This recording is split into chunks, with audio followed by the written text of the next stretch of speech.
Day 24 of the Bible in a Year Challenge is going to come from Exodus 19 through 20, Proverbs 12, and Matthew 24. Exodus 19. The Lord reveals himself at Sinai. The Israelites arrived in the wilderness of Sinai exactly 2 months after they left Egypt. After breaking camp at Rephidim, they came to the base of Mount Sinai and set up camp there. Then Moses climbed the mountain to appear before God. The Lord called out to him from the mountain and said, "Give these instructions to the descendants of Jacob, the people of Israel. You have seen what I did to the Egyptians. You know how I brought you to myself and carried you on eagle's wings. Now if you will obey me and keep my covenant, you will be my own special treasure from among all the nations of the earth, for all the earth belongs to me. And you will be to me a kingdom of priests, my holy nation. Give this message to the Israelites." Moses returned from the mountain and called together the leaders of the people and told them what the Lord had said. They all responded together, "We will certainly do everything the Lord asks of us." So Moses brought the people's answer back to the Lord. Then the Lord said to Moses, "I'm going to come to you in a thick cloud so the people themselves can hear me as I speak to you. Then they will always have confidence in you." Moses told the Lord what the people had said. Then the Lord told Moses, "Go down and prepare the people for my visit. Purify them today and tomorrow and have them wash their clothing.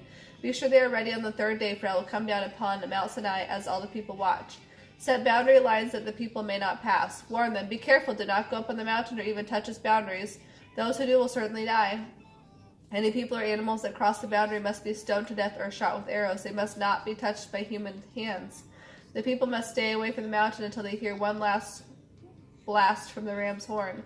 Then they must gather at the foot of the mountain." So Moses went down to the people. He purified them for worship and had them wash their clothing. He told them, "Get ready for an important event 2 days from now, and until then abstain from having sexual intercourse." On the morning of the third day there was a powerful thunder and lightning storm, and a dense cloud came down upon the mountain. There was a long, loud blast from a ram's horn, and all the people trembled.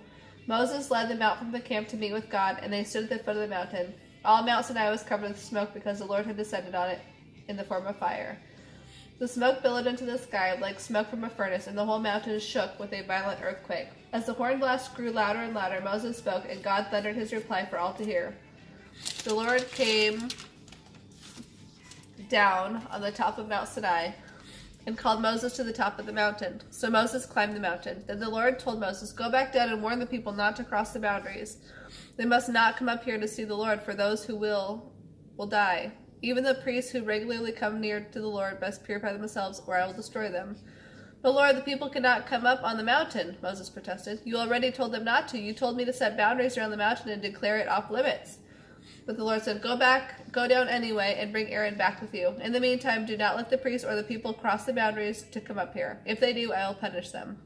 So Moses went down to the people and told them what the Lord had said. Chapter 20, the 10 Commandments. Then God instructed the people as follows. "I am the Lord your God who rescued you from slavery in Egypt. Do not worship any other gods beside me. Do not make idols of any kind, whether in the shape of birds or animals or fish. You must never worship or bow down to them, for I, the Lord your God, am a jealous God, who will not share your affection with any other god. I do not leave unpunished the sins of those who hate me, but I punish the children for the sins of their parents to the third and fourth generations. But I lavish my love on those who love me and obey my commands, even for 1,000 generations. Do not misuse the name of the Lord your God. The Lord will not let you go unpunished if you misuse his name. Remember to observe the Sabbath day by keeping it holy. 6 days a week are set apart for your daily duties and regular work, but the seventh day is a day of rest dedicated to the Lord your God. On that day, no one in your household may do any kind of work. This includes you, your sons and daughters, your male and female servants, your livestock, and any foreigners living among you. For in 6 days the Lord made the heavens, the earth, the sea, and everything in them. Then he rested on the seventh day. That is why the Lord blessed the Sabbath day and set it apart as holy. Honor your father and mother. Then you will live a long, full life in the land of the Lord your God will give you. Do not murder. Do not commit adultery. Do not steal. Do not testify falsely against your neighbor. Do not covet your neighbor's house. Do not covet your neighbor's wife, male or female servant, ox or donkey, or anything else your neighbor owns. When the people heard the thunder and the loud blast of the horn, and when they saw the lightning and the smoke billowing from the mountain, they stood at a distance, trembling with fear. And they said to Moses, "You tell us what God says and we will listen, but don't let God speak directly to us. If he does, we will die." "Don't be afraid," Moses said, "for God has come in this way to show you his awesome power. From now on, let your fear of him keep you from sinning." As the people stood in the distance, Moses entered into the deep darkness where God was. proper use of altars. And the Lord said to Moses, say this to the people of Israel, you are witness that I have spoken to you from heaven. Remember, you must not make or worship idols of silver or gold. The altars you make for me must be simple altars of earth. Offer on such altars your sacrifices to me, your burnt offerings and peace offerings, your sheep and goats and cattle. Build altars in the places where I remind you who I am, and I will come and bless you there. If you build altars from stone, use only uncut stones. Do not chip or shape the stones with a tool, for that would make them unfit for holy use. And you may not approach my altar by steps. If you do, someone might look up under your skirts of your clothing and see your nakedness. Proverbs 12. To learn you must love discipline. It is stupid to hate correction. The Lord approves of those who are good, but he condemns those who plan wickedness. Wickedness never brings stability. Only the godly have deep roots. A worthy wife is her husband's joy and crown. A shameful wife saps his strength.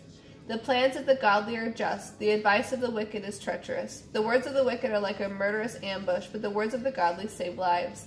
The wicked perish and are gone, but the children of the godly stand firm. Everyone admires a person with good sense, but a warped mind is despised. It is better to be a nobody with a servant than to be self-important but have no food. The godly are concerned for the welfare of their animals, but even the kindness of the wicked is cruel. Hard work means prosperity. Only fools idle away their time. Thieves are jealous of each other's loot, while the godly bear their own fruit. The wicked are trapped by their own words, but the godly escape such trouble. People can get many good things by the words they say. The work of their hands also gives them many benefits. Fools think they need no advice, but the wise listen to others. A fool is quick-tempered, but a wise person stays calm when insulted. An honest witness tells the truth. A false witness tells lies. Some people make cutting remarks, but the words of the wise bring healing. Truth stands the test of time. Lies are soon exposed.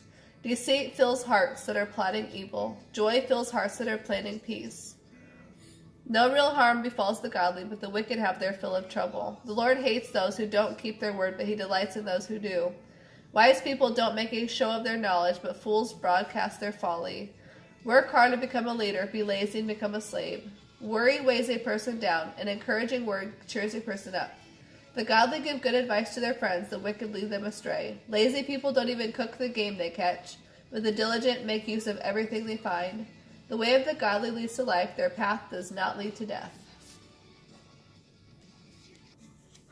Matthew 24. Jesus foretells the future. As Jesus was leaving the temple grounds, his disciples pointed out to him the various temple buildings, but he told them, do you see all these buildings? I assure you they will be so completely demolished that not one stone will be left on top of another. Later, Jesus sat on the slopes of the Mountain of Olives. His disciples came to him privately and asked, when will all this take place? And will there be any sign ahead of time to signal your return and the end of the world? Jesus told them, don't let anyone mislead you, for many will come in my name, saying, I am the Messiah. They will lead many astray, and wars will break out near and far, but don't panic. Yes, these things must come, but the end won't follow immediately. The nations and kingdoms will proclaim war against each other, and there will be famines and earthquakes in many parts of the world.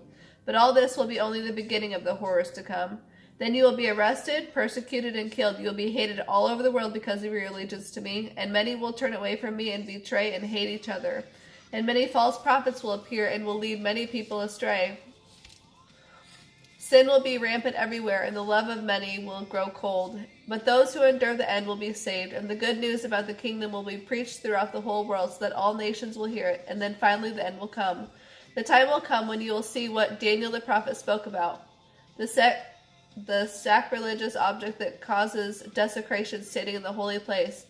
Reader, pay attention. Then those in Judea must flee to the hills. A person outside the house must not go inside to pack. A person in the field must not return even to get a coat. How terrible it will be for the pregnant woman and for mothers nursing their babies in those days.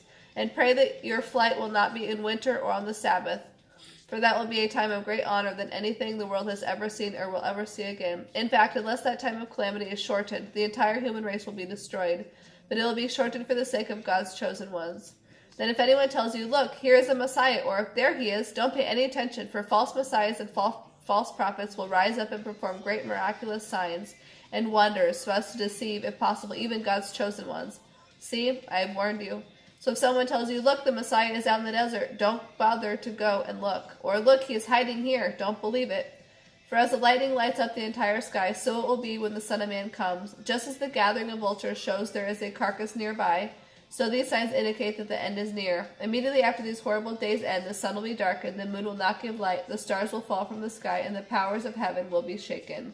And then at last, the sign of the coming of the Son of Man will appear in the heavens, and there will be a deep mourning among all the nations of the earth.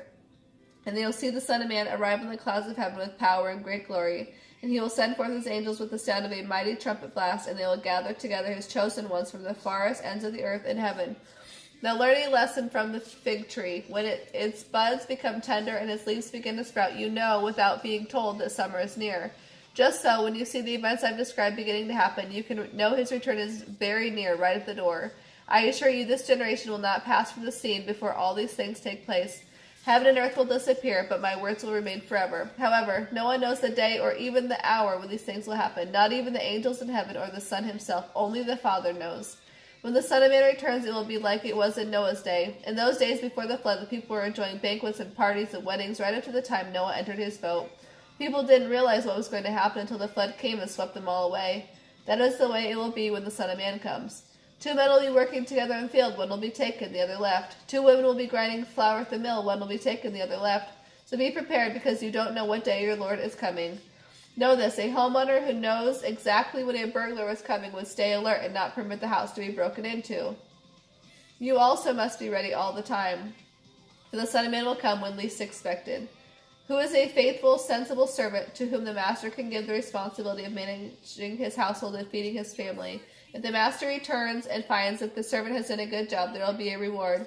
I assure you the master will put that servant in charge of all he owns. But if the servant is evil and thinks, my master won't be back for a while, and begins oppressing the other servants, partying and getting drunk, well, the master will return unannounced and unexpected. He will tear the servant apart and banish him with the hypocrites. In that place there will be weeping and gnashing of teeth. And for day 25 for the Bible in a Year Challenge, it just says to reflect on God as Alpha and Omega.